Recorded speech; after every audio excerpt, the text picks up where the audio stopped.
इस गणित सेशन में हम लोग समीकरण के बारे में समझने का प्रयास करेंगे।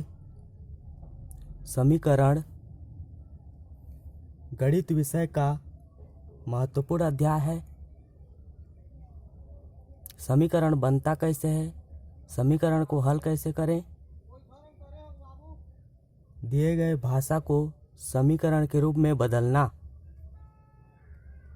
इन सारे सवालों के जवाब आने वाले सेशन में सीखने को मिलेंगे। समीकरण क्या है? What is equation? इसे समझने से पहले कुछ महत्वपूर्ण बिंदु के बारे में समझते हैं, जैसे चर, वेरिएबल और अचर, कांस्टेंट। अगर इनको एक लाइन से शब्दों में बोलें तो वे राशि जिनके संख्यात्मक मान निश्चित नहीं होते चर राशि कहलाते हैं। जैसे एक्स, वाई, जेड, ए, बी, सी, इनसे हम प्रदर्शित करते हैं। संख्यात्मक मान निश्चित नहीं होते चर राशि कहलाते हैं। और अचर जिनका संख्यात्मक मान निश्चित होते हैं, जैसे कि संख्यात्मक मान 1, 2, 3, 4, 5 इत्यादि।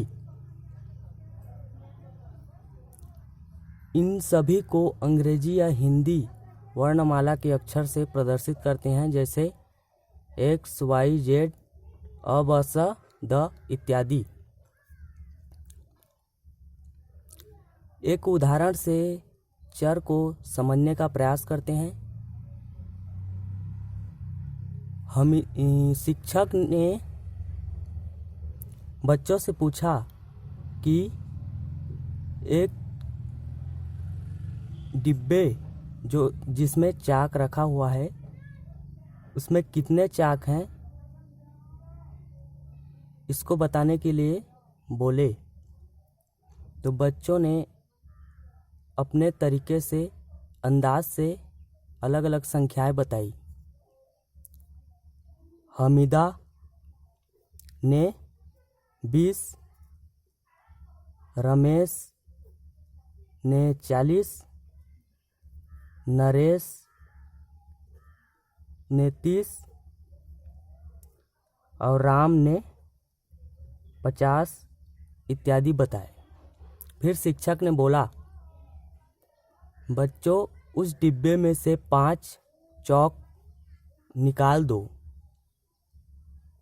तो बच्चों ने अपनी संख्या बताई अनुसार बोला कि 20 - 5 हमीदा ने, रमेश ने 40 - 5, नरेश ने 30 - 5 और राम 50 - 5। अब सभी ने अलग अलग संख्याएं बताई है, लेकिन उस डिब्बे में चाक की संख्या तो एक ही होगी। तो अब समस्या आती है कि चाक की संख्या निकालने के लिए हमें बार बार उन संख्याओं को लिखना पड़ेगा। तो इस समस्या के हल के लिए हम चाक की संख्या को च लिखें और जो निकालने के लिए बोला गया है चाक की संख्या को 5। तो जब वैसे शब्द आएगा तो हम इसको लिखेंगे च - 5। तो डिब्बों में चाक की संख्या च - 5 होगी। अगर डिब्बे में 3 चाक डाल दें तो उसकी संख्या होगी च + 3। च यहाँ पर चाक की संख्या है। इस तरह समस्या को हल करने के लिए चर का प्रयोग होता है। अब चर और अचर का संयोजन है, वह व्यंजक कहलाता है। जैसे कि हम समझते हैं कि चर और अचर जब एक साथ होते हैं किस रूप में?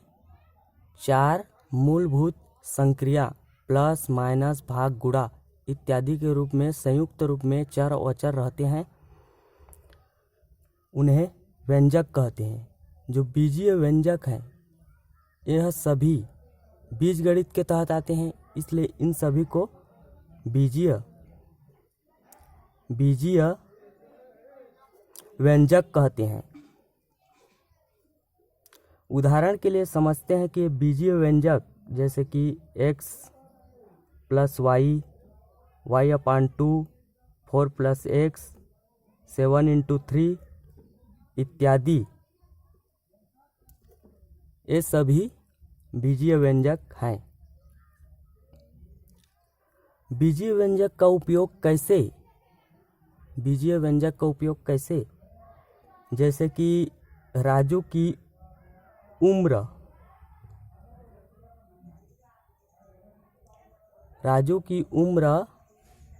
5 साल पहले क्या रही होगी?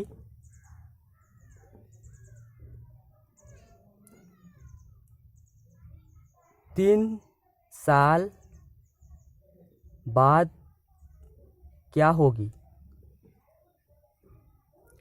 इन सारे सवालों को पहले तो व्यंजक में बदल देंगे। तो अगर यहाँ पर राजू की उम्र y मानते हैं तो 5 साल पहले y माइनस 5 और 3 साल बाद y प्लस 3 होगा। तो इस तरह से व्यंजक का उपयोग होता है।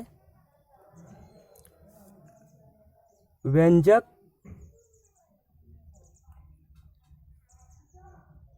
दो समानता व्यंजक